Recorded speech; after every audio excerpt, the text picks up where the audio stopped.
Hello everyone, welcome back. It's been a while. Hope you all enjoyed the Wales adventure from last month.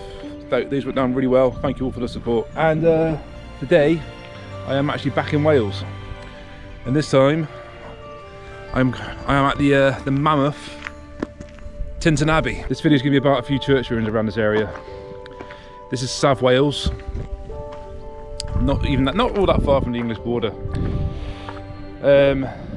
So this is where we're starting off, and check this out. This is a stunning abbey ruin. So yeah, let's wander around. Let me tell you more.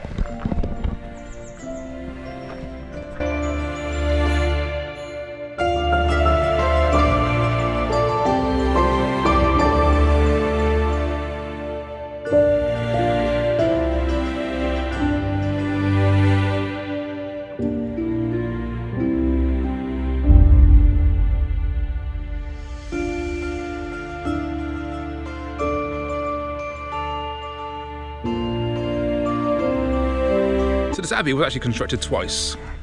Originally constructed in 1131. What you see now was constructed about 200 years later. And following the dissolution of the monasteries, this closed its doors in 1536. So following Norman conquest, this very desolate land of Tintin attracted a bunch of Cistercian monks from France.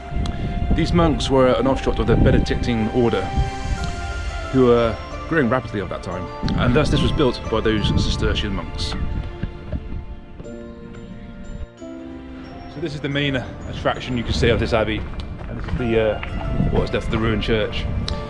This church is actually built enclosed within the abbey, so it couldn't be seen from the outside. This is gated off, so I can't go in there today because they're doing repairs. But you can get a glimpse of the amazing Gothic architecture there. It really is quite blinding to see. Look at this.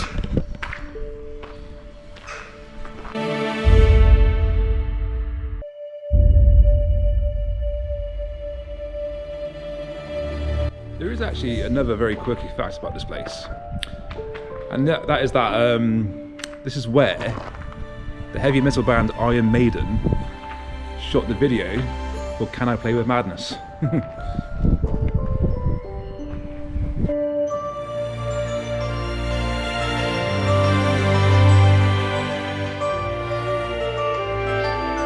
Okay, I'm not going to be focusing much on this place today because this is actually quite a busy place. There's already a big abundance of people here, so it's making it very difficult to film.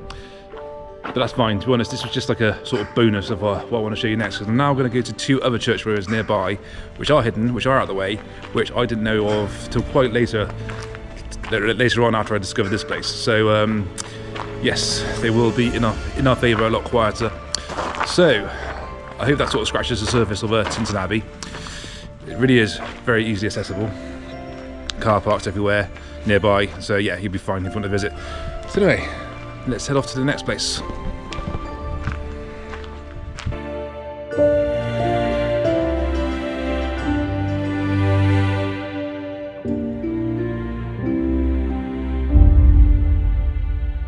Yeah, I'm actually really glad to get out of there because it was getting busy in there.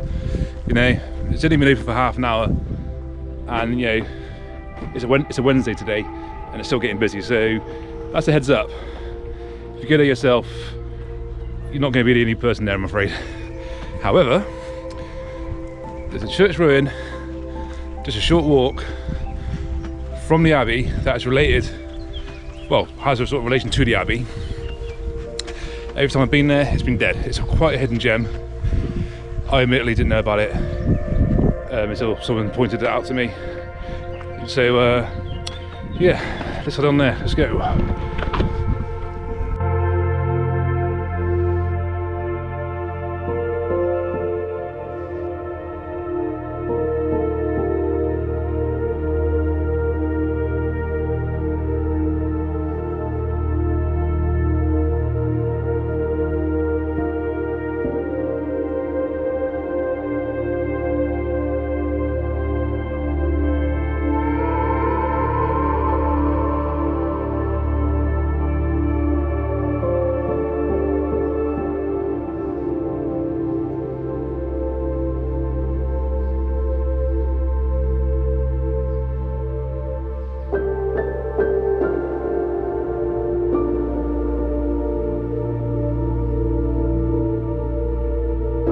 Okay, and welcome to what is left of St Mary's Church. There isn't really a construction date for this, but parish records go back from around the 17th century, late 1600s. But however, what we do know is that this current church ruin was constructed around 1866, and it is said that this was like a retreat for the abbey monks. Here's a very rough picture of what it could look like in the interior.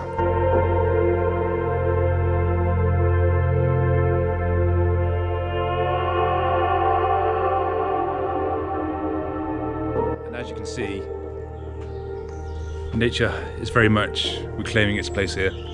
Very, very overgrown. Not much maintenance has gone on in here. You really have got to watch the step around here, because if you look in here,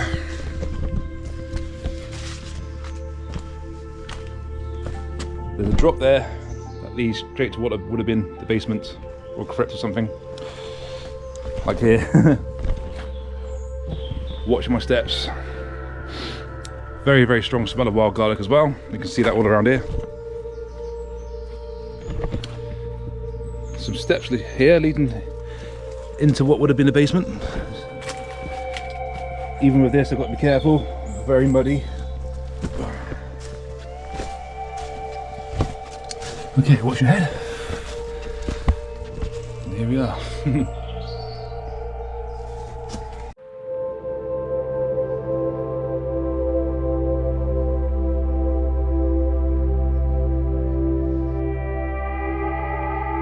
This really is a goldmine for photographers. It really is quite a scene. This is a perfect place. You know, if you're in a band and want to do a band photo shoot, perfect. This would be a great place for analog photography as well. I've actually got a friend who did some analog photography here, came up beautifully.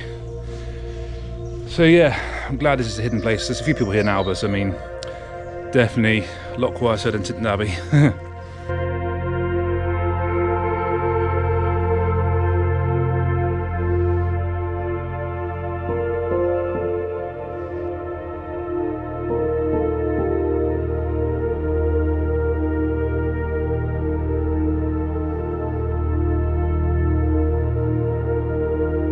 Something I forgot to mention whilst I was walking around the churchyard is that this got destroyed in a fire back in 1977.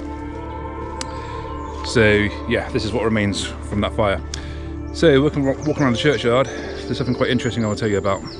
It's this thing here.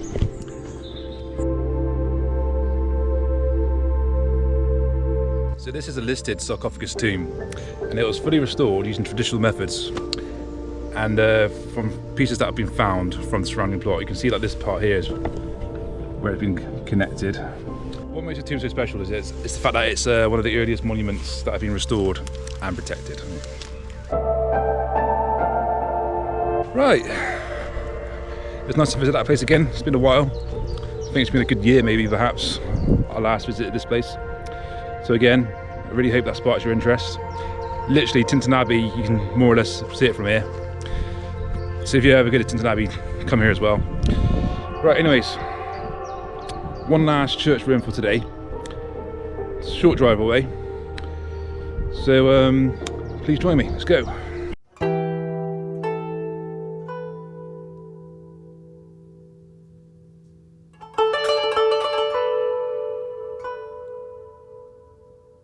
Right, and just like one of the best places, this requires a bit of a walk to get to. Good. Right, let's march on.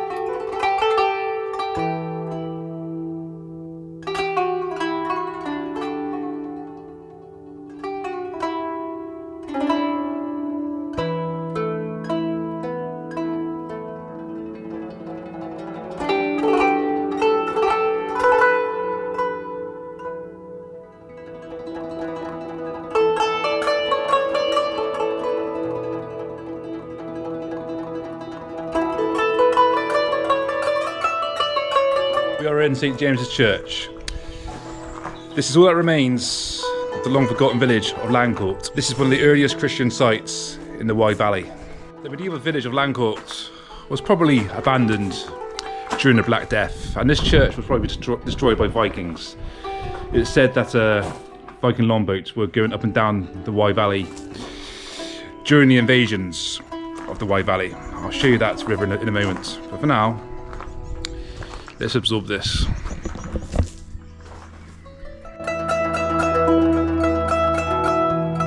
So church services kept being held here up until 1865. And even when this became a complete ruin, outdoor services were being held right up till like the 1930s. Whereas now it's not used. It is owned, so it's not abandoned. It is looked after, it's maintained. There are fragments of this church, like the font, for example, which is said to be at Gloucester Cathedral. And what's I love about this, it's very picturesque. Have a look at this.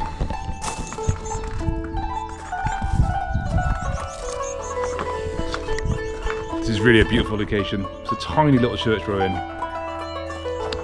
but it's very tranquil within these walls. There's no one around, just me and the birds and the bumblebees. Beautiful spring day, so yeah, this is fantastic. So the Vikings would have come down in a longboats along this river here, and that's where they said to have invaded and attacked this little medieval village and destroyed this church. I mean, what I've showed you today is only a fragment of the history from around here. There's Chepstow Castle down the road as well. I won't bother vlogging that because you'll find plenty of sources of that online. And obviously today I've already been to Tintern Abbey, that church ruin, St Mary's, and there's more. I could easily make an hour-long vlog around this part of South Wales, but let me just focus on this for today.